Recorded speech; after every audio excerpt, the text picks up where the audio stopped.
Alors, bonjour, chers frères et sœurs. Soyez les bienvenus sur Anjombolo TV. Comme toujours, c'est un réel plaisir pour moi de venir à vous, afin qu'ensemble nous rendions au pied du Seigneur de gloire Jésus-Christ pour partager le pain de vie, la parole de Dieu, la bonne nouvelle de l'élection de la grâce, la bonne nouvelle de la prédestination des élus de Dieu au salut. Je ne me lasse point, chers frères et sœurs, téléspectateurs de Anjombolo TV, de vous enseigner les mêmes choses. Et comme me dirait l'apôtre Paul, pour vous cela est salutaire. Ce matin, nous parlerons encore d'élection de la grâce. Nous parlerons de prédestination des élus de Dieu au salut. En l'occurrence, je me propose au cours de la conférence de ce matin de vous présenter la recette de la nouvelle naissance et son analogie secrète avec l'élection de la grâce. Dans la conférence de ce matin, je l'ai donc intitulée la recette de la nouvelle naissance et son analogie secrète avec l'élection de la grâce.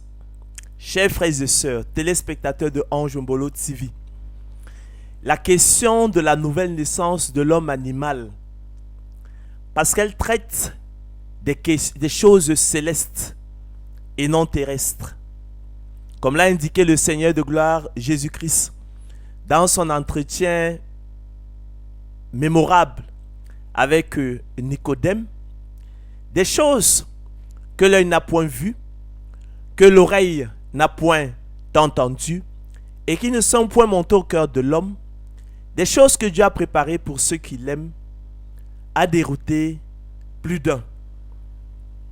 Même les docteurs d'Israël, selon qu'il est écrit. Nous sommes là, chers frères et sœurs, dans l'évangile selon Jean, chapitre 3, verset 1 au verset 13. C'est l'entretien entre le Seigneur de gloire Jésus-Christ et Nicodème, selon qu'il est écrit. Mais il y eut un homme d'entre les pharisiens, nommé Nicodème, un chef des Juifs, qui vint lui auprès de Jésus de nuit et lui dit: Rabbi, nous savons que tu es un docteur venu de Dieu, car personne ne peut faire ces miracles que tu fais si Dieu n'est avec lui. Jésus lui répondit: en vérité, je te le dis, si un homme ne naît de nouveau, il ne peut voir le royaume de Dieu. Nicodème lui dit: comment un homme peut-il naître quand il est vieux? Peut-il rentrer dans le sein de sa mère et naître? Jésus lui répondit: en vérité, je te le dis, si un homme ne naît d'eau et d'esprit, il ne peut entrer dans le royaume de Dieu. Ce qui est né de la chair est chair, et ce qui est né de l'esprit est esprit. Ne t'étonne pas que je t'ai dit, il faut que vous naissiez de nouveau. Le vent souffle où il veut, et tu en entends le bruit, mais tu ne sais d'où il vient ni où il va. Il en est ainsi de tout homme qui est né de l'esprit. Nicodème lui dit, chers frères et sœurs, comment cela peut-il se faire?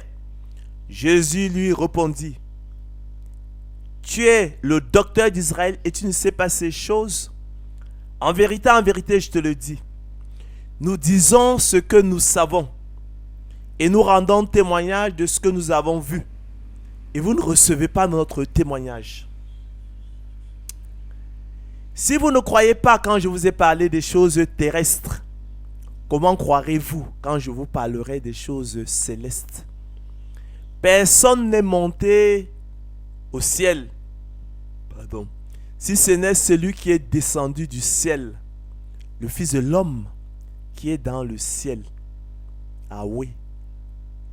Cet entretien porte effectivement sur des choses célestes. Vous imaginez, chers frères et sœurs, que le Seigneur Jésus-Christ s'entretenant sur la terre avec Nicodème au sujet de la nouvelle naissance et lui dit que lui qui s'entretient avec lui là sur la terre au sujet de la nouvelle naissance, il est dans le ciel en même temps.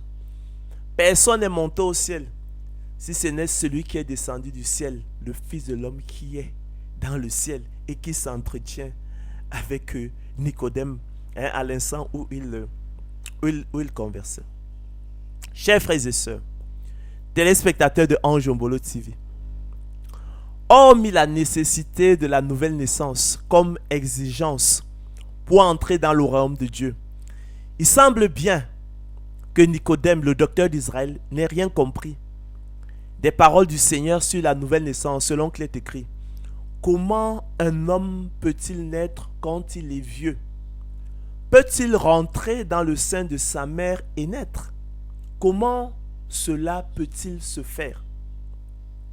Chers frères et sœurs, la perplexité de Nicodème traduit bien l'embarras de l'homme soucieux de son salut face à la question capitale de la nouvelle naissance, porte d'entrée dans le royaume de Dieu, tel que indiqué par le Seigneur de gloire Jésus-Christ. Comment, chers frères et sœurs, Dieu sauve-t-il les hommes? Comment Dieu sauve-t-il l'homme? Comment Dieu sauve-t-il l'homme animal? Est-ce sur la base de la propre justice qu'il aurait vue, chers frères et sœurs?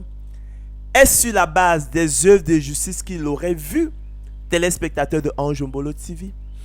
Est-ce sur la base des bonnes œuvres qu'il aurait vues? Est-ce sur la base de la piété qu'il aurait vue? Est-ce sur la base de la foi qu'il aurait vue? Est-ce sur la base de la bonne volonté qu'il aurait vue? Est-ce sur la base des bonnes dispositions qu'il aurait vues? Est-ce sur la base des efforts qu'il aurait vus? Est-ce sur la base des mérites qu'il aurait vus? Est-ce sur la base d'une excellence particulière qu'il aurait vue? Ou alors, est-ce selon son propre dessein, c'est-à-dire selon le bon plaisir de sa volonté? Autrement dit, sans motif en l'homme, pour rien, sans cause en l'homme, sans raison en l'homme, sans condition en l'homme, sans motif, sans fondement en l'homme, gratuitement, inconditionnellement. Chers frères et sœurs, téléspectateurs de Ange Ombolo TV, comment un homme peut-il naître de nouveau? Comment un homme naît-il de nouveau? Comment un homme animal naît-il de nouveau? Hein? Et les mots ont un sens ici. Il faut bien comprendre que la nouvelle naissance porte sur l'homme animal. Et je rappelle, chers frères et sœurs, et nous y reviendrons, l'homme animal, c'est l'homme non régénéré. C'est le vieil homme. C'est l'homme privé du Saint-Esprit, privé de l'Esprit de Dieu. Rebelle à la parole de Dieu, esclave de la corruption et du péché, esclave du diable. Selon qu'il est écrit, mais l'homme animal ne reçoit pas les choses de l'Esprit de Dieu. Mais l'homme animal n'accepte pas les choses de l'Esprit de Dieu. Mais l'homme animal refuse les choses de l'Esprit de Dieu. Pourquoi? Car elles sont une folie pour lui, naturellement. Comment tu peux accepter ce qui te semble folie? Et il ne peut les connaître. Il ne peut les aimer, écrit l'apôtre Paul. Parce que c'est spirituellement qu'on en juge. Lui qui malheureusement est spirituellement mort, privé du Saint-Esprit. Et comme vous le savez, le Seigneur Christ l'a dit, si quelqu'un n'a pas l'Esprit de Christ, il ne lui appartient pas. Dans la nouvelle naissance il s'agit de la nouvelle naissance de l'homme animal. Hein? Ok. Donc, comment un homme peut-il naître quand il est vieux? Hein? S'interrogeait Nicodème. Peut-il rentrer dans le sein de sa mère et naître? Comment cela peut-il se faire, chers frères et sœurs? La nouvelle naissance de l'homme animal dépend-elle de l'homme animal ou est-elle l'œuvre de Dieu? La nouvelle naissance dépend-elle de l'homme ou est-elle l'œuvre de Dieu? La nouvelle naissance, chers frères et sœurs, dépend-elle en partie de l'homme ou en partie de Dieu? La nouvelle naissance dépend-elle en partie de l'homme ou est-elle entièrement l'œuvre de Dieu? La nouvelle naissance dépend-elle en partie de Dieu ou est-elle entièrement l'œuvre de l'homme? La nouvelle naissance, chers frères et sœurs, dépend-elle de la volonté de l'homme ou est-elle entièrement l'œuvre de Dieu? L'homme animal et Dieu sont-ils co-ouvriers dans la nouvelle naissance ou non? De qui, chers frères et sœurs, téléspectateurs de Ange Ombolo TV, la nouvelle naissance est-elle l'ouvrage de l'homme animal, de Dieu ou alors des deux à la fois? Autrement dit, chers frères et sœurs, les enfants de Dieu sont-ils nés du sang, de la volonté de la chair, de la volonté de l'homme ou de Dieu? En effet, chers frères et sœurs, vous le savez, je l'ai souvent dit, une grande confusion semble régner dans l'esprit de plusieurs qui, plutôt que de se donner la peine d'examiner les Écritures, comme les Béréens, pour y prendre le conseil de Dieu sur la question, préfèrent, tant le mystère semble inintelligible, ne pas se poser de questions et continuer de vivre avec des réalités bibliques et spirituelles qu'ils connaissent mal, ou ce qui serait plus fâcheux, qu'ils croient connaître, en commettant à leur sujet des erreurs lourdes et préjudiciables, selon qu'il est écrit. Frères, écrit l'apôtre Paul dans son épître aux Romains, le vœu de mon cœur et ma prière à Dieu pour eux, c'est qu'ils soient sauvés.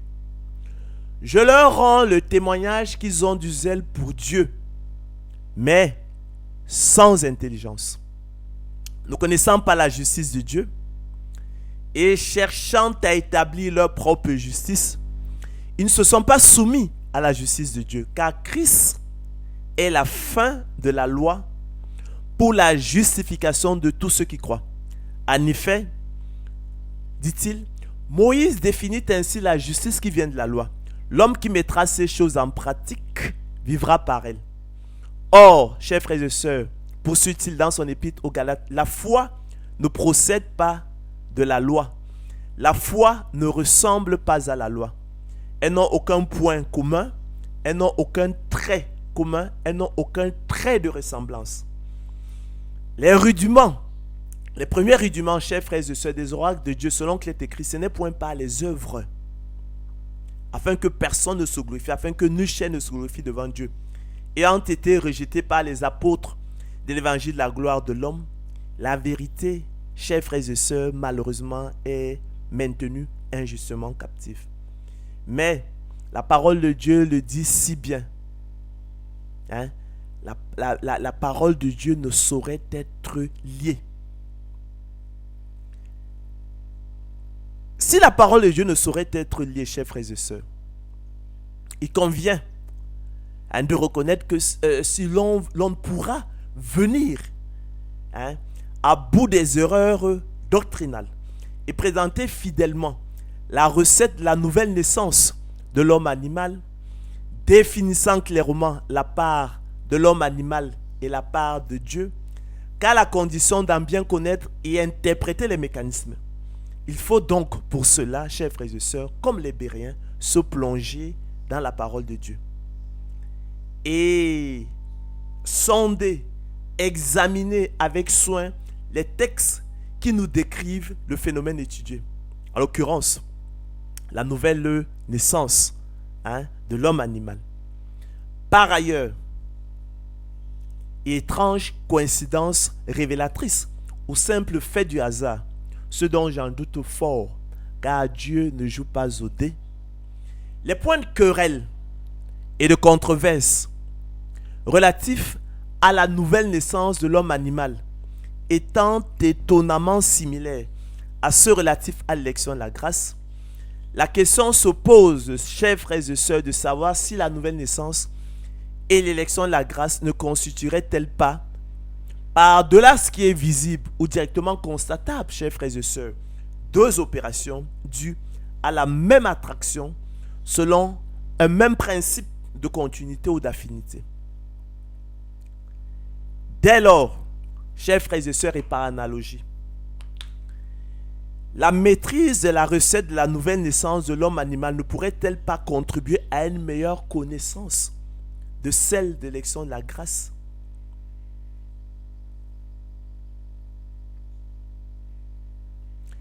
Quelle serait alors, chers frères et sœurs, téléspectateurs de Ange Mbolo TV, l'égalité de proportion entre la nouvelle naissance de l'homme animal et l'élection de la grâce?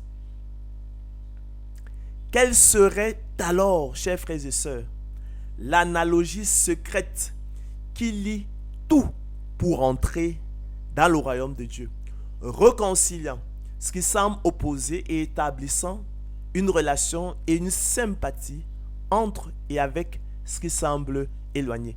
Quelle serait alors, chers frères et sœurs, téléspectateurs de Ange Mbolo TV, l'analogie profonde, cachée, véritable, celle que les yeux ne voient point et que la raison devine, et qui lie tout, le plan de rédemption de l'humanité déchue?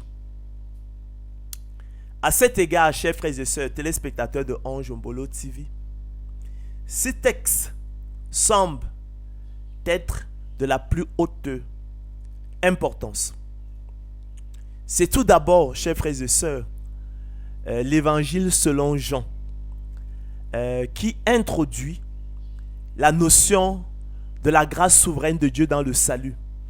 Indication claire, chers frères et sœurs, que l'opération de la nouvelle naissance ne dépend ni de celui qui veut, ni de celui qui court, mais de Dieu qui fait miséricorde, selon qu'il est écrit. Les enfants de Dieu sont nés, non du sang, ni de la volonté de la chair, ni de la volonté de l'homme, mais de Dieu. Ça semble très logique. Donc les enfants de Dieu sont nés non du sang, ni de la volonté de la chair, ni de la volonté de l'homme, mais de Dieu. Il ne saurait en être autrement. Parce qu'effectivement, nous naissons tous hommes animal.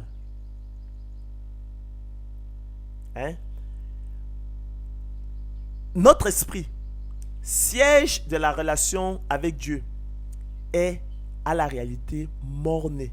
Nous naissons spirituellement morts. Notre esprit est mort-né. Nous naissons homme animal. Nous sommes spirituellement morts-nés. L'homme, comme vous le savez, est tripartite, corps, âme et esprit. Le corps, c'est ce qui se voit, cet assemblage d'atomes, de molécules. Dieu ne communique pas avec l'homme par la chair, par le corps. Il ne communique pas avec l'homme par l'âme. L'âme qui est le siège de l'intelligence, des émotions et du désir. Mais il communique avec l'homme par l'esprit, qui est le siège de notre relation avec Dieu. Notre esprit étant donc mort-né, l'homme naissant donc spirituellement mort. Vous voyez qu'il est un cadavre spirituel. Par conséquent, selon qu'il est écrit, mais l'homme animal ne reçoit pas les choses de l'Esprit de Dieu, mais l'homme animal n'accepte pas les choses de l'Esprit de Dieu. Disons-le clairement, l'homme animal refuse les choses de l'Esprit de Dieu. Pourquoi? Car elles sont une folie pour lui. C'est normal. vous ne pouvez pas accepter ce qui vous semble être une folie. Et il ne peut les connaître, il ne peut les aimer parce que c'est spirituellement qu'on en juge, lui qui est mort. Et donc on ne peut rien attendre, on ne peut pas attendre d'un cadavre spirituel qu'il désire les choses de Dieu, qu'il naisse de lui, qu'il vienne de lui-même à Dieu. D'accord? Qu'il recherche Dieu, qu'il désire Dieu. Non, il est sa volonté contraire, est réfractaire à tout ce qui concerne Dieu. C'est un cadavre spirituel. Il est esclave du péché et de la corruption, dans les chaînes des pièges de Satan qui s'est emparé de lui pour le soumettre à sa volonté. Il ne peut donc naître, chers frères et sœurs, ni du sang qui symbolise la chair, ni de la volonté de la chair, il précise bien, ni de la volonté de l'homme. Il ne peut que naître de Dieu, de sa grâce souveraine. C'est ce dont il est question. D'accord? En effet, chers frères et sœurs, dans sa mort spirituelle, privé de l'esprit, l'homme animal ne se soucie guère de Dieu, ni de son offre de salut. Comme on dit au Cameroun couramment, il ne gère pas Dieu. Il ne se soucie guère de plaire à Dieu. Il ne désire point la volonté de Dieu et il ne viendrait jamais de lui-même à Dieu selon qu'il est écrit. Ne murmurez pas entre vous, disait le Seigneur Jésus-Christ à la foule qui faisait entendre de sourdes protestations et des commentaires désobligeants à son égard parce qu'il avait dit qu'il était le pain de vie. Nul ne peut venir à moi si le Père qui m'a envoyé ne l'attire et je le ressusciterai au dernier jour. Nul ne peut venir à moi si cela ne lui a été donné par le Père. Car l'homme animal ne reçoit pas les choses de l'Esprit de Dieu. L'homme animal n'accepte pas les choses de l'Esprit de Dieu. L'homme animal refuse les choses de l'Esprit de Dieu car elles sont une folie pour lui et il ne peut les connaître, il ne peut les aimer parce que c'est spirituellement qu'on en juge. Lui qui est spirituellement mort, chers frères et sœurs, non régénéré, privé de l'Esprit, privé du Saint-Esprit, privé de l'Esprit de Christ, privé du don de la foi, hors de sens, asservi à la corruption et au péché, pris au piège du diable qui s'est emparé de lui pour le soumettre à sa volonté, expliquera l'apôtre Paul dans son épître au Timothée. C'est pourquoi aussi, chers frères et sœurs, dans l'évangile selon Marc, à travers la parabole de la semence, le Seigneur de gloire Jésus-Christ, entretenant la foule sur le royaume de Dieu, l'assimila au phénomène phytobiologique de germination, croissance et fructification d'une semence. Indication claire, chers frères et sœurs, que la nouvelle naissance échappe totalement à l'entendement humain, à la volonté humaine, et est tout entière l'œuvre de la grâce souveraine de Dieu selon qu'il est écrit. Nous sommes dans Marc 4, 26 à 29, selon qu'il est écrit. Il en est du royaume de Dieu comme quand un homme jette de la semence en terre. Qu'il dorme ou qu'il veille, nuit et jour, la semence germe et croît sans qu'il sache comment. La terre produit d'elle-même d'abord l'herbe, puis l'épi, puis le grain tout formé dans l'épi, et dès que le fruit est mûr, on y met la faucille car la moisson est là. Donc vous voyez qu'à travers effectivement cette parabole de la nouvelle de naissance, cette parabole de la semence qui nous parle en fait de la nouvelle naissance, qui échappe en fait à l'entendement humain, à la volonté humaine, à la volonté de l'homme animal, absolument, à la volonté humaine, et qui est tout entière l'œuvre de Dieu. On l'assimile effectivement, le Seigneur qui l'assimile, il use de paraboles, il use d'une analogie, parce qu'il parle de choses célestes, qui sont en fait inintelligibles pour l'homme, pour notre entendement, nous qui voulons comprendre, qui sont inaccessibles. Il est obligé d'utiliser, de faire une comparaison avec des choses, avec des choses terrestres, avec les choses de la nature, pour qu'on puisse effectivement nous comprendre qu'est-ce que c'est que la nouvelle naissance. Donc, il dit qu'il en est du royaume de Dieu comme quand un homme jette la semence en terre. Alors, donc le semeur, qu'il dorme ou qu'il veille, qu'il soit à l'œuvre ou pas, qu'il travaille ou pas, nuit et jour, à chaque seconde, que fait la semence? Elle germe et croît sans qu'il sache comment.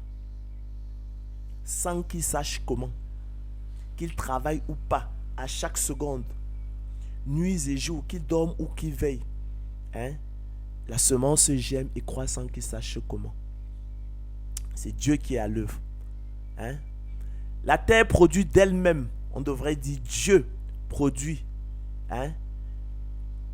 lui-même. D'abord l'herbe, puis l'épi, puis le grain tout formé dans l'épi. Et dès que le fruit est mûr, on y met la faucille car la moisson est là.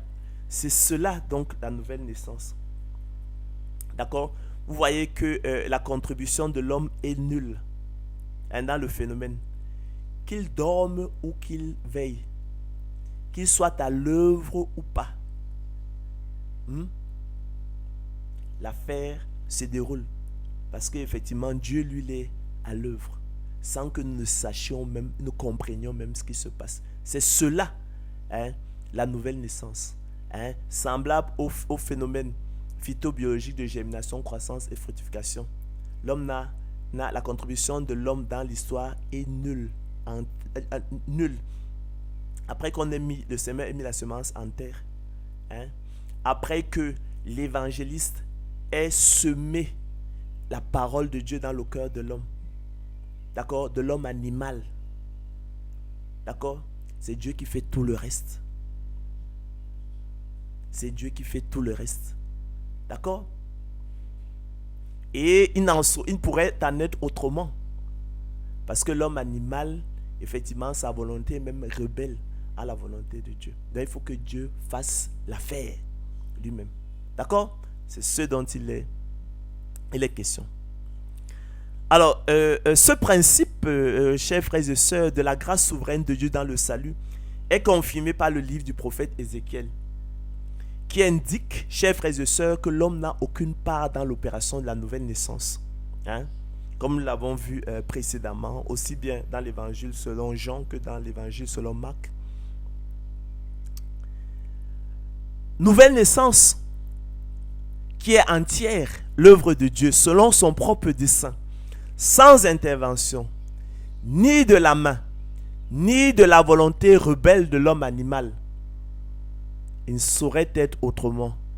Lui qui est spirituellement mort, incurablement ennemi de Dieu, esclave de la corruption et du péché, et peu soucieux de l'offre de salut de Dieu.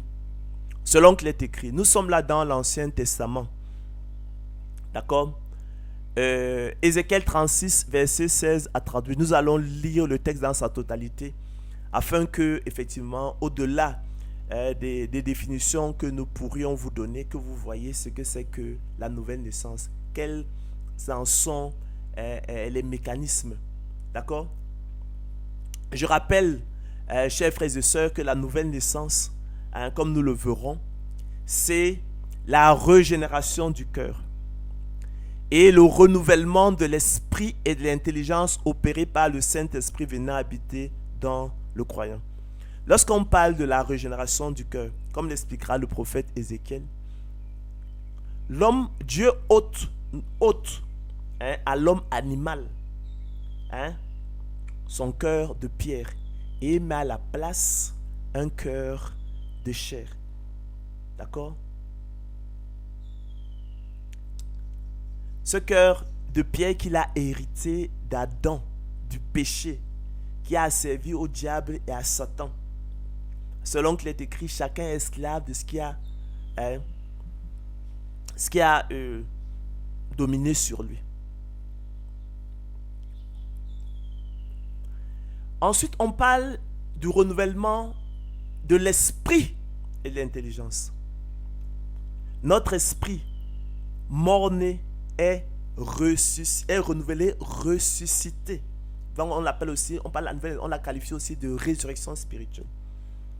Renouvellement de l'intelligence. Notre intelligence obscurcie par le Dieu de ce siècle. aveuglé par le Dieu de ce siècle, est renouvelé. Nous pensons autrement, différemment.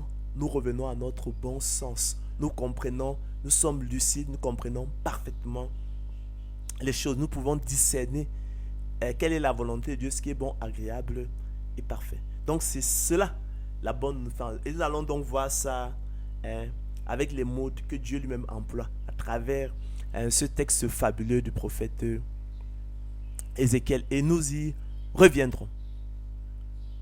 Alors, la parole de l'Éternel me fut adressée en ces mots, dit le prophète Ézéchiel. Fils de l'homme, ceux de la maison d'Israël, quand ils habitaient leur pays, l'ont souillé par leur conduite et par leurs œuvres. Leur conduite a été devant moi comme la souillure d'une femme pendant son impureté. Alors j'ai répandu ma fureur sur eux à cause du sang qu'ils avaient versé dans le pays et des idoles dont ils l'avaient souillé. Je les ai dispersés parmi les nations et ils ont été répandus en divers pays. Je les ai dispersés parmi les nations et ils ont été répandus en divers pays. Je les ai jugés selon leur conduite et selon leurs œuvres.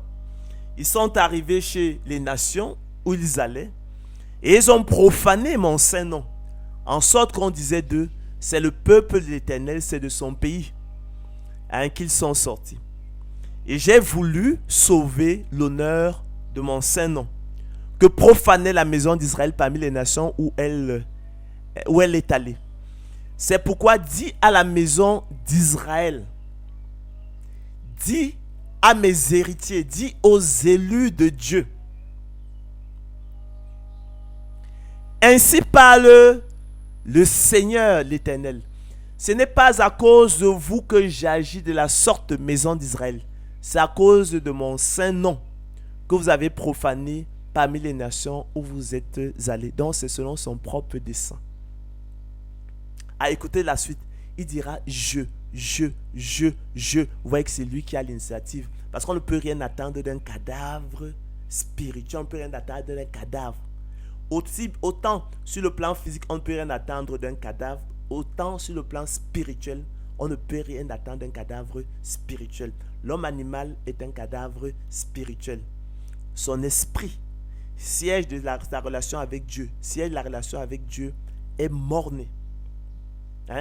Nous naissons spirituellement morts. Donc, voici ce que je dis. C'est pourquoi, dis à la maison d'Israël, ainsi parle le Seigneur l'Éternel. Ce n'est pas à cause de vous que j'agis de la sorte, maison d'Israël. C'est à cause de mon saint nom que vous avez profané parmi les nations où vous êtes allés. Je sanctifierai mon grand nom qui a été profané parmi les nations, que vous avez profané au milieu d'elles. Et les nations sauront que je suis l'Éternel, dit le Seigneur, l'Éternel, quand je serai sanctifié par vous sous mes yeux.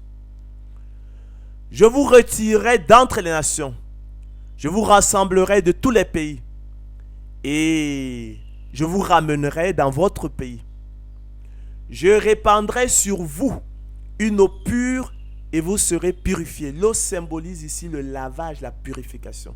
Donc Dieu a l'initiative, il dit je répandrai sur vous une eau pure et vous serez purifiés. Je vous purifierai de toutes vos souillures et de toutes vos idoles. Je vous donnerai un cœur nouveau et je mettrai en vous un esprit nouveau. J'ôterai de votre corps le cœur de pierre et je vous donnerai un cœur de chair. Je mettrai mon esprit en vous et je ferai en sorte que vous suiviez mes ordonnances et que vous observiez et pratiquiez mes lois. Vous voyez comment Dieu prend l'initiative. C'est lui qui a l'initiative. Il ne fait que dire je. C'est lui qui effectivement les rassemble de tous les pays, les ramène dans leur pays. Il répand sur eux une eau pure, en fait le Saint-Esprit. Il les purifie. Il leur donne un cœur nouveau. Il leur donne un esprit nouveau. Il ôte leur cœur de pierre il leur donne un cœur de chair, il met son esprit en eux, en sorte que vous suiviez mes ordonnances et que vous observiez pratiquer mes lois. C'est ce dont il est question. Vous voyez que la volonté de l'homme, la main de l'homme animal, ce n'est pas étonnant, ce n'est que normal, c'est le contraire qui aurait été étonnant, parce que c'est un cadavre spirituel, on ne peut rien en attendre au plan spirituel, ne participe en rien. C'est l'œuvre de Dieu. D'accord? Donc, vous habiterez le pays que j'ai donné à vos pères, dit-il. Vous serez mon peuple et je serai votre Dieu. Je vous délivrerai de toutes vos souillures, j'appellerai le blé et je le multiplierai. Je ne vous enverrai plus la famine, je multiplierai le fruit des arbres et le produit des champs, afin que vous n'ayez plus l'opprobre de la famine parmi les nations. Alors, vous vous souviendrez, dit-il, de votre conduite qui était mauvaise et de vos actions qui n'étaient pas bonnes. Vous vous prendrez vous-même en dégoût à cause de vos iniquités et de vos abominations. Ce n'est pas à cause de vous que j'agis de la sorte, dit le Seigneur l'Éternel, sachez-le, et honte et rougissez de votre conduite, maison d'Israël. Bon, vous voyez à quelle heure la repentance d'Israël se produira. C'est après la nouvelle naissance. Donc ce n'est pas nos bonnes œuvres qui sont effectivement la cause de notre nouvelle naissance. C'est le propre dessein de Dieu, la grâce souveraine de Dieu. C'est pourquoi effectivement après la nouvelle naissance, nous revenons à notre bon sens et nous nous prenons nous-mêmes en dégoût, nous rougissons de nos œuvres qui étaient criminelles, de notre conduite qui était mauvaise, de nos actions qui n'étaient pas bonnes. Nous nous prenons nous-mêmes en dégoût à cause de nos iniquités, de nos abominations. Il précise donc que ce n'est pas à cause de vous, ce n'est pas à cause de nous. Lorsqu'il parle d'Israël, c'est le peuple terrestre élu de Dieu. Il parle des élus, il parle de nous. D'accord? Ainsi parle le Seigneur l'Éternel. Le jour où je vous purifierai de vos souillures, il dit je peuplerai les villes et les ruines seront relevées. La terre dévastée sera cultivée, tandis qu'elle était déserte aux yeux de tous les passants. Et l'on dira, cette terre dévastée est devenue comme un jardin d'Éden, et ces villes ruinées, désertes et abattues sont fortifiées et habitées. Et les nations qui resteront autour de vous sauront que moi, l'Éternel, j'ai rebâti ce qui était abattu et planté ce qui était dévasté. Moi, l'Éternel, j'ai parlé, j'agirai selon son propre dessein. D'accord? Ce n'est pas à cause de nos œuvres de justice. Comprenez la parole de Dieu. Ainsi parle le Seigneur l'Éternel. Voici encore sur quoi je me laisserai fléchir par la maison d'Israël. Voici ce que je ferai pour eux. Je multiplierai les hommes comme un troupeau. Les villes en ruine seront remplies de troupeaux d'hommes, pareils aux troupeaux consacrés, aux troupeaux qu'on amène à Jérusalem pendant les fêtes solennelles. Et ils sauront que je suis l'Éternel. Voilà l'objectif au bout de tout cela.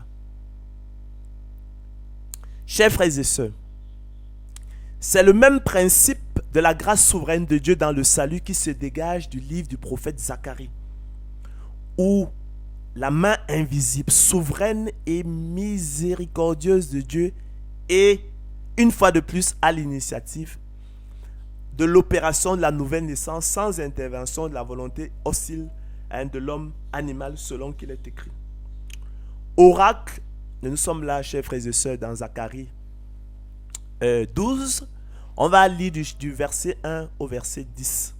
Vous verrez encore là qu'au temps marqué, jamais avant, selon qu'il est écrit en ce jour-là, on voit Dieu qui prend l'initiative de répandre son esprit sur Israël. Selon qu'il est écrit, si quelqu'un n'a pas l'esprit de Christ, il ne lui appartient pas. Il prend donc au temps marqué de déverser son esprit saint sur Israël qui peut naître de nouveau. La résurrection nationale d'Israël se produit. Israël naît de nouveau et ils tourneront les regards vers lui, celui qu'ils ont percé.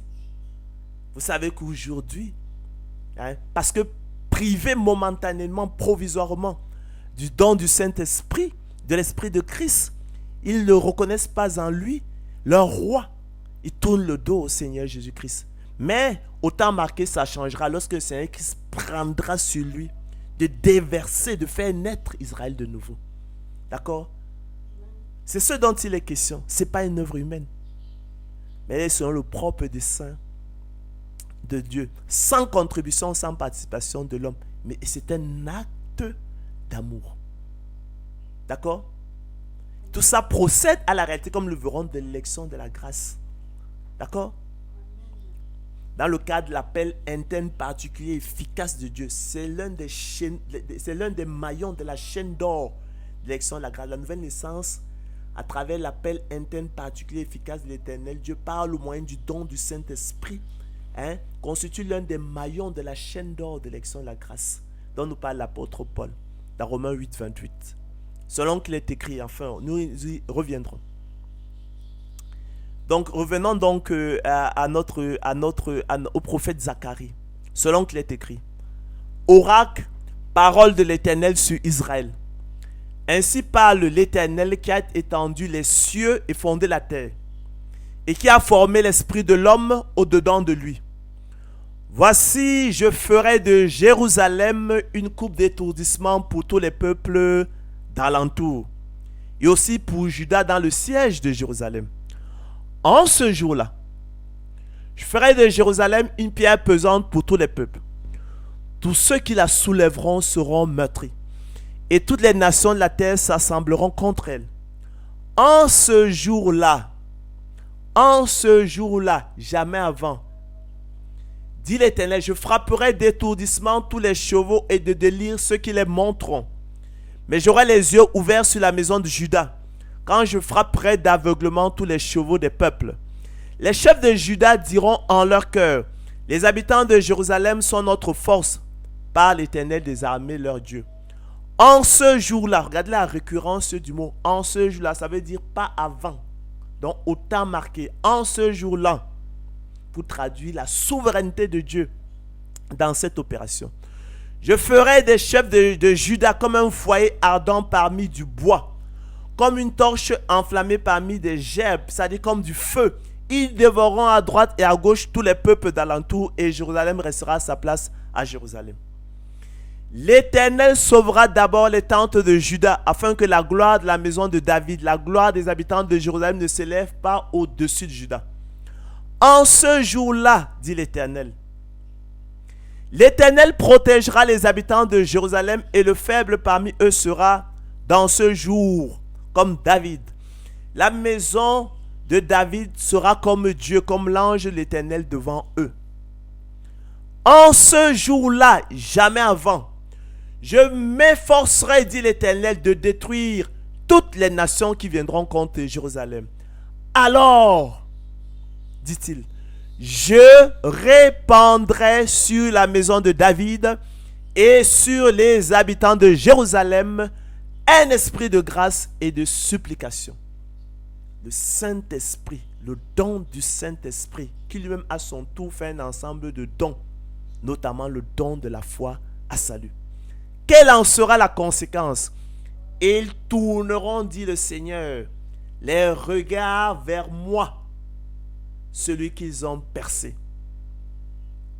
Ils tourneront les regards vers moi, celui qu'ils ont percé. Vous voyez comment ils s'identifient à l'homme percé à la croix, à Jésus-Christ. Ceux qui ont encore des doutes sur la divinité de Jésus-Christ, ils sont servis. Et tourneront les regards vers moi, celui qu'ils ont percé. Ça, c'est la foi en la vérité, la conversion d'Israël. Après la nouvelle naissance. Ils pleureront sur lui comme on pleure sur un fils unique. Ils pleureront amèrement sur lui comme on pleure sur un premier-né. Ça, c'est la repentance d'Israël qui se produira. Vous voyez la séquence spécifique des événements qui sont décrits. Vous voyez à quel moment se produit la repentance. Ézéchiel avait dit aussi. Ils pleurent amèrement sur lui comme on pleure sur un premier-né. Ils se prennent eux-mêmes en dégoût seulement après la nouvelle naissance, après qu'ils soient revenus à leur bon sens. Jamais avant. Donc, ce n'est pas la repentance qui est la cause de la nouvelle naissance. C'est la grâce souveraine de Dieu. D'accord? Vous voyez tous les liens avec l'élection de la grâce. C'est la même force d'attraction. C'est le même phénomène qui lie tout dans la route qui mène effectivement dans le royaume de Dieu, qui lie donc tout le plan de rédemption de l'humanité déchue. Chers frères et sœurs, le principe de la grâce souveraine de Dieu semble également être la recette avancée par l'apôtre Paul dans ses épîtres à Timothée et à Tite pour expliquer le plan divin de rédemption de l'humanité déchue par le moyen de la nouvelle naissance. Dieu nous sauve par la nouvelle naissance et nous le verrons. Dans le cadre global d'élection de la grâce selon qu'il est écrit, Dieu nous a sauvés, écrit-il à Timothée, et nous a adressé une sainte vocation, non à cause de nos œuvres, mais selon son propre dessein, et selon la grâce qui nous a été donnée en Jésus-Christ avant les temps éternels. Car, dit-il à Tite, nous aussi, et vous le savez, nous étions autrefois insensés, désobéissants, égarés, asservis à toute espèce de convoitise et de volupté. C'est pourquoi je vous prie toujours d'être sobre dans la critique, de jamais oublier d'où vous venez. Nous étions de leur nombre, hommes animal, vivant dans la méchanceté et dans l'envie, dignes d'être haïs et nous haïssant les uns les autres. Mais lorsque la bonté de Dieu, notre Sauveur, écrit-il, et son amour pour les hommes a été manifesté, il nous a sauvés, non à cause des œuvres de justice que nous aurions faites, mais selon sa miséricorde. Comment? Par la nouvelle naissance, opérée par le Saint-Esprit qu'il a répandu sur nous avec abondance par Jésus-Christ notre Sauveur, afin que, justifiés par sa grâce, déclarés justes par sa grâce, nous devenions en espérance héritiers de la vie éternelle. Donc, Dieu nous a sauvés, élus de Dieu, et nous seuls, par la nouvelle naissance opérée par le Saint-Esprit. C'est pourquoi le Seigneur pouvait dire, il vous faut naître de nouveau. Il ne parlait même pas de Nicodème, parce que vous voyez, il le tutoie, mais il vous faut naître de nouveau. Il parle, en fait, il parlait de l'Israël de Dieu. Cette parole est certaine, conclut-il, et je veux que tu affirmes ces choses, afin que ceux qui ont cru en Dieu s'appliquent à pratiquer de bonnes œuvres. Voilà ce qui est bon et utile aux hommes. Mais évite les discussions folles, les généalogies, les querelles, les disputes relatives à la loi, car elles sont vaines et inutiles. Ainsi, chers frères et sœurs, à la lumière des textes que nous venons de lire, et qui nous édifient effectivement sur l'opération de la nouvelle naissance, l'étonnement de l'apôtre Paul face à l'inconsistance des Galates prend alors tout son sens selon qu'il est écrit. Ô Galates, dépourvus de sens, s'inquiétait l'apôtre Paul. Voici seulement ce que je veux apprendre de vous. Est-ce par les œuvres de la loi que vous avez reçu l'esprit ou par la prédication de la foi? Est-ce par les œuvres de la loi que vous avez reçu le don de la nouvelle naissance ou par la prédication de la foi? Est-ce par les œuvres de la loi que vous êtes nés de nouveau ou par la prédication de la foi? Est-ce par l'acceptation et le rejet du don de la foi que l'homme animal reçoit l'esprit, né de nouveau, ou par la prédication de la foi? Êtes-vous tellement dépourvus de sens? Après d'avoir commencé par l'esprit, voulez-vous maintenant finir par la chair? Les enfants de Dieu ne sont-ils pas nés, non du sang, ni de la volonté de la chair, ni de la volonté de l'homme, mais de Dieu? Ce qui est né de la chair n'est-il pas chair, et ce qui est né de l'esprit n'est-il pas esprit? Ainsi donc, cela ne dépend-il pas ni de celui qui veut, ni de celui qui court, mais de Dieu qui fait miséricorde, selon qu'il est écrit, car il a dit à Moïse, je ferai miséricorde à qui je fais miséricorde. Je ferai je ferai miséricorde à qui je ferai miséricorde. Je fais grâce. Alors selon qu'il est écrit, je ferai miséricorde à qui je fais miséricorde et j'aurai compassion de qui j'ai compassion. Je fais grâce à qui je fais grâce et miséricorde à qui je fais miséricorde. Le vent ne souffle-t-il pas où il veut Et tu en entends le bruit, mais tu ne sais d'où il vient ni où il va. N'en est-il pas ainsi de tout homme qui est né de l'esprit? Celui qui vous accorde l'esprit, celui qui vous fait naître de nouveau, celui qui vous fait le don de la nouvelle naissance et qui opère des miracles parmi vous. Hein? Je pense notamment au don des miracles qui appartient au don spirituel distribué à chacun en particulier par le Saint-Esprit comme il le veut. Le fait-il donc par les œuvres de la loi ou par la prédication de la foi? Hein? La nouvelle naissance est-elle la conséquence, le fruit des œuvres de l'homme? Ou le fruit, la conséquence, la grâce souveraine de Dieu? Or, chers frères et sœurs, la loi produit la colère de Dieu, nous ne le dirons jamais assez. Et là où il n'y a point de loi, il n'y a point non plus de transgression, il n'y a point non plus de condamnation, il n'y a point non plus d'œuvres bonnes et mauvaises, il n'y a point non plus de mérite, afin que personne ne se glorifie, afin que nul chair ne se glorifie devant Dieu. En effet, écrit l'apôtre Paul, la loi ne procède pas de la loi, mais elle dit, celui qui mettra ces choses en pratique, vivra par elle. Dites-moi, écrit l'apôtre Paul aux Galates, vous qui voulez être sous la loi, n'entendez-vous point la loi? C'est le ministère de la condamnation. C'est le ministère de la mort. C'est le ministère de la malédiction, dira le Seigneur Jésus-Christ. Car la loi produit la colère de Dieu. Selon qu'il est écrit, nous savons que tout ce que dit la loi, écrit l'apôtre Paul, elle le dit afin que toute bouche soit fermée et que tout le monde soit reconnu coupable devant Dieu.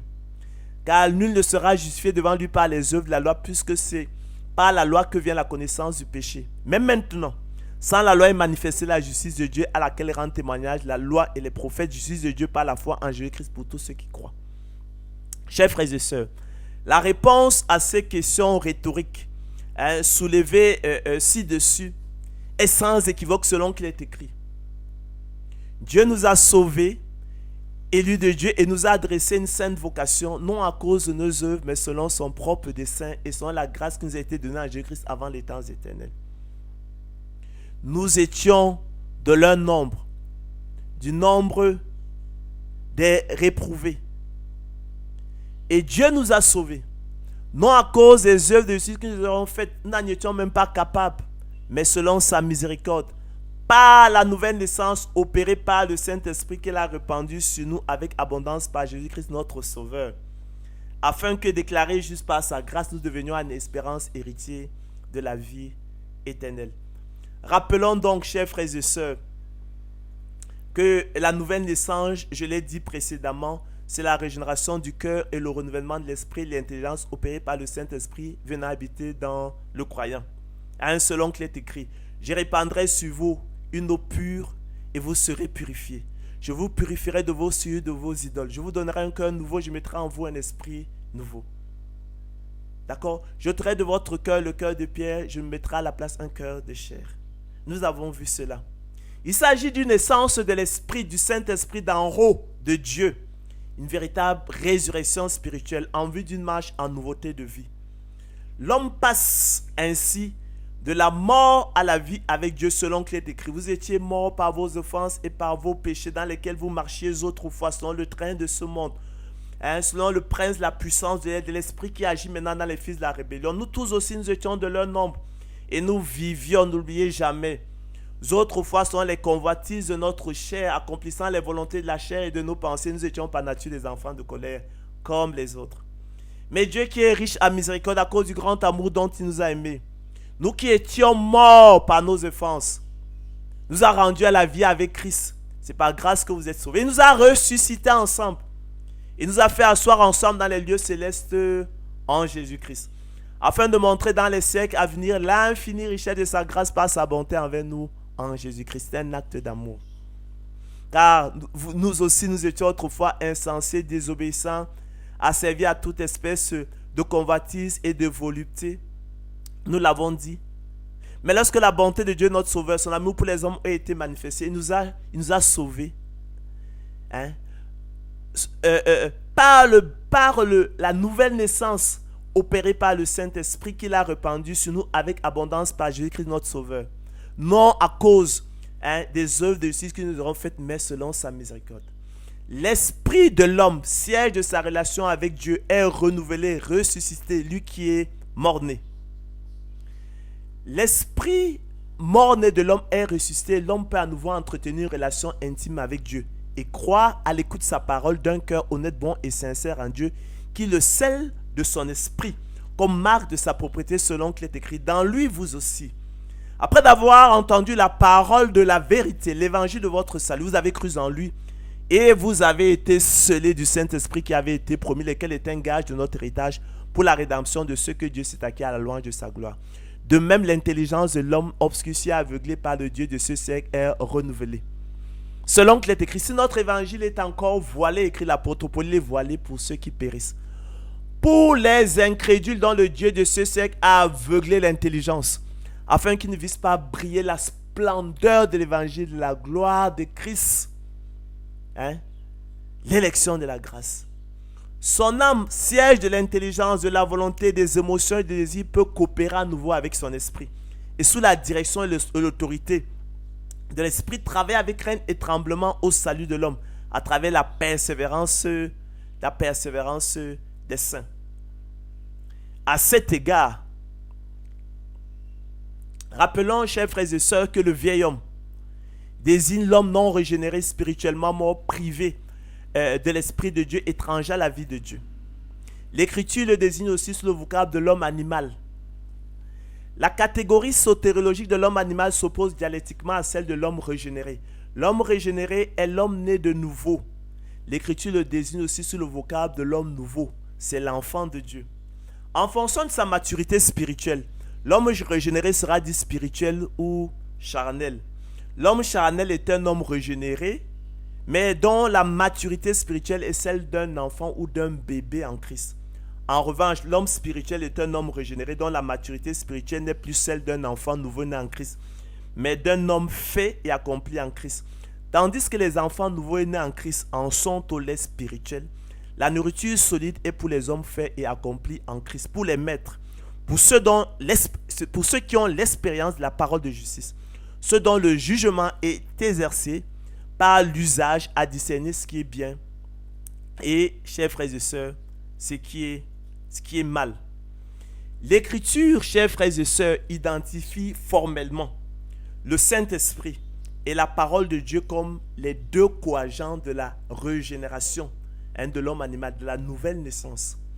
L'Écriture indique également, chers frères et sœurs, que le merveilleux don de la foi procède du don du Saint-Esprit dont il émane, conformément au principe de continuité du don du Saint-Esprit, et qui peut être confondu avec lui. Comme aussi, chers frères et sœurs, on assimile un fils à son père. Ça, c'est la tradition des hommes. Et il renvoie alors plus globalement à l'appel interne particulier et efficace de Dieu dans le cadre de la chaîne d'or d'élection de la grâce. En soulignant à plusieurs reprises et de plusieurs manières le rôle unificateur et structurant du don du Saint-Esprit dans le salut. La parole de Dieu en fait la source naturelle d'où tout provient dans le salut de l'homme. D'où aussi le principe de continuité du don du Saint-Esprit qui contribue le plus, chers frères et sœurs, à l'intelligibilité des voies de Dieu dans le salut, en dévoilant le principe de construction aussi bien de la nouvelle naissance que de l'élection de la grâce, c'est-à-dire la structure bien mise en ordre des mécanismes d'après lesquels la nouvelle naissance et l'élection de la grâce sont construites, et en montrant, chers frères et sœurs, l'analogie qui les lie, et lie tout, d'ailleurs, dans le royaume de Dieu, réconciliant ce qui semblait opposé et établissant une relation et une sympathie entre eux et avec ce qui nous semblait jusque-là éloigné. Pour Henri Poincaré, l'analogie désigne une opération qui identifie en profondeur, par-delà ce qui est visible ou directement constatable, des traits structurels qui se rapportent au phénomène et qui rapprochent les mouvements dus à la même attraction mutuelle de deux aussi bien que de plusieurs corps. L'analogie permet, chers frères et sœurs, de faire du premier coup des conquêtes rapides.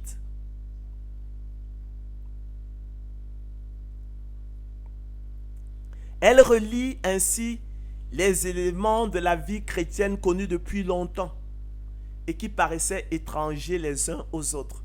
La nouvelle naissance, la foi en la vérité, la conversion, la repentance, la sanctification, la persévérance des saints, la justification, la foi, l'élection, la grâce, la prédestination, la vie éternelle. Dieu, en fait, répète les mêmes recettes qui sont liées entre elles. Elle nous permet donc l'analogie de voir d'un coup d'œil chacun de ces éléments et la place qu'ils occupent dans l'ensemble de la vie chrétienne.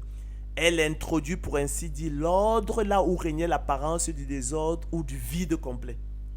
En effet, les seuls éléments dignes de notre attention sont ceux qui introduisent de l'ordre dans toute cette complexité ou vide et les rendent ainsi accessibles. Toutefois, précisons que l'analogie, chers frères et sœurs, n'est ni un principe d'explication, ni un principe de démonstration, ni un principe de justification, encore moins un principe de preuve, mais plutôt une constatation d'identité profonde de structure, en l'occurrence, entre le don du Saint-Esprit, qui n'est pas un don universel, mais le privilège des seuls élus de Dieu, selon le bon plaisir de la volonté de Dieu, et la nouvelle naissance.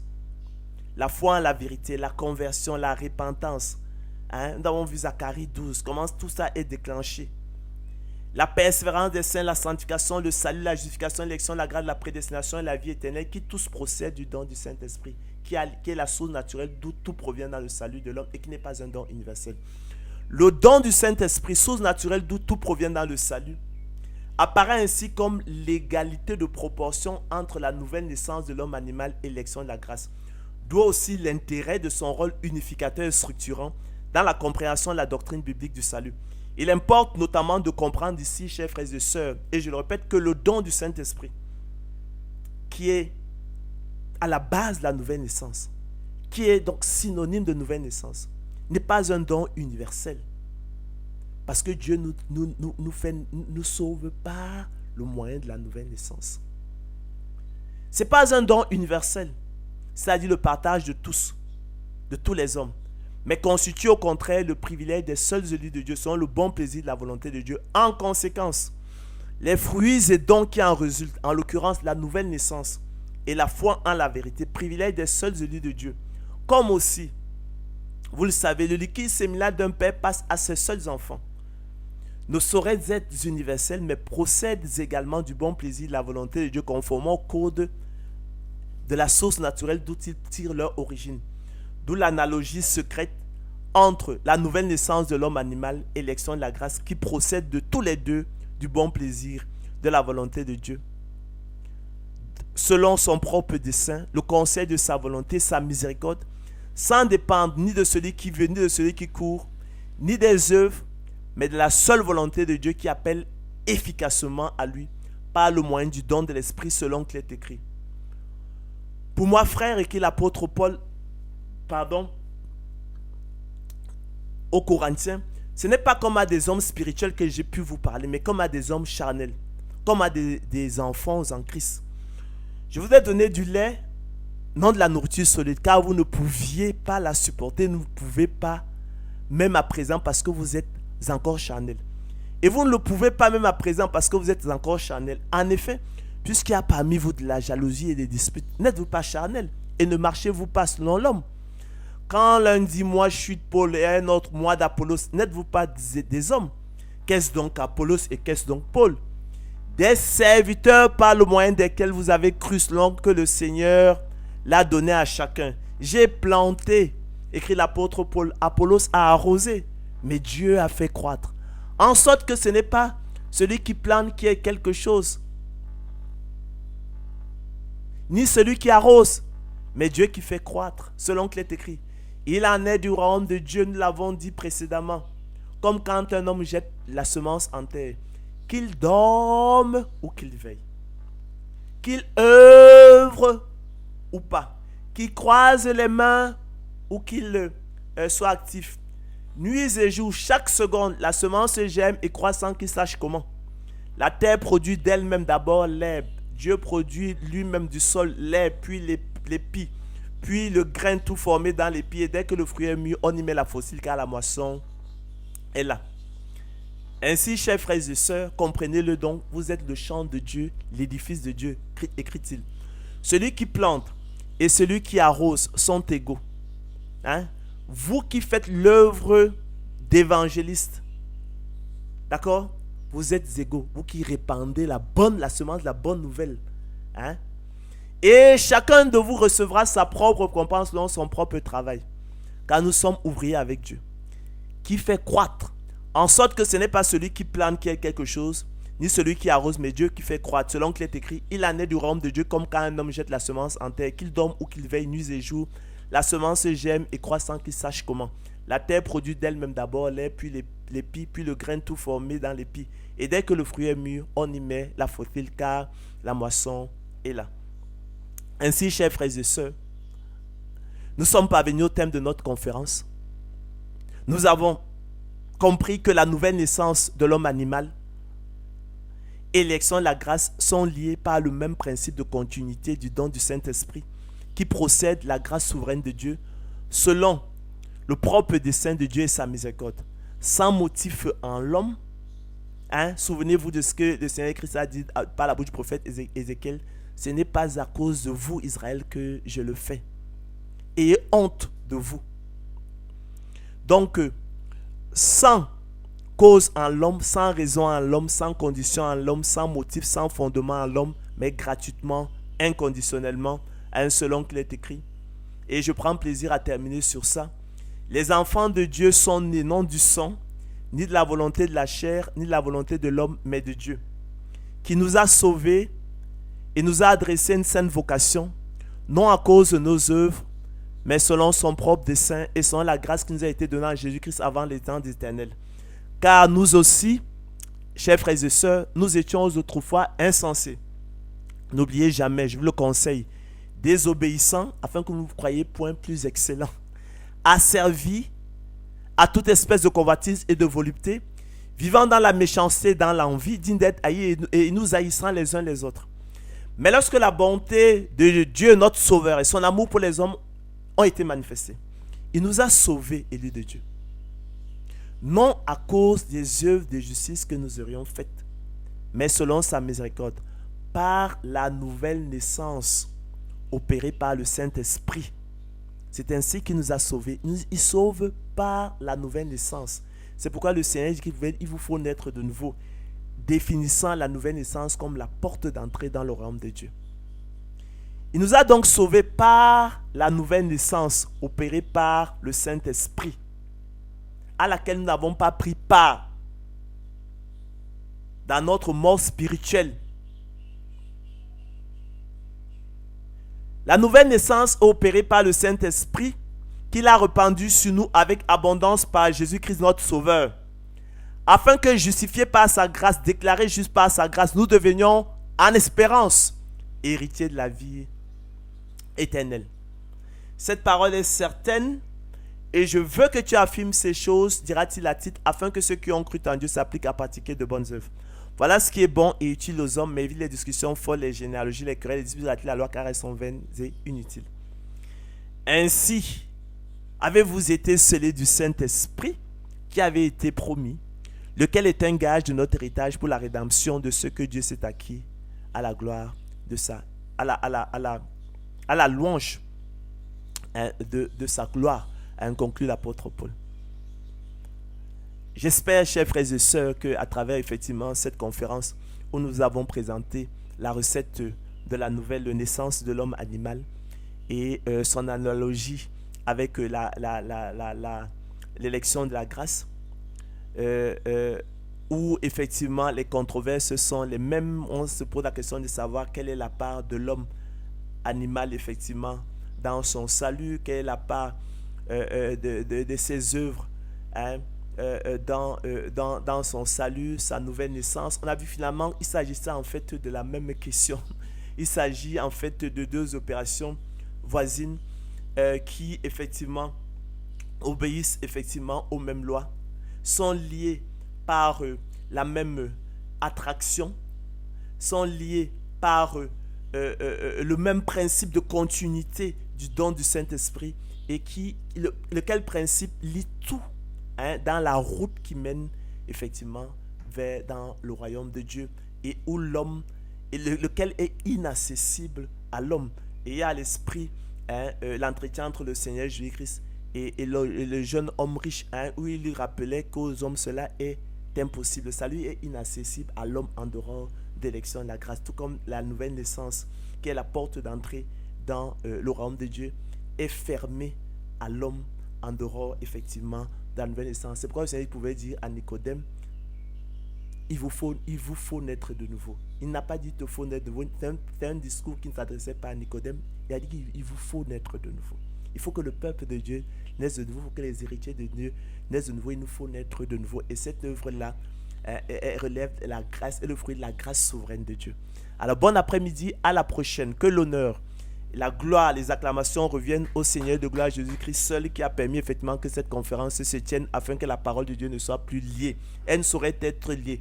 Et que nous renversions les forteresses, les raisonnements qui veulent s'opposer à la connaissance de la bonne nouvelle de la grâce de Dieu. Il faut savoir pourquoi vous aimez Dieu et Dieu veut que nous l'aimions parce qu'il nous a aimés le premier. Il a fait des choses grandes pour nous. Son amour est infini.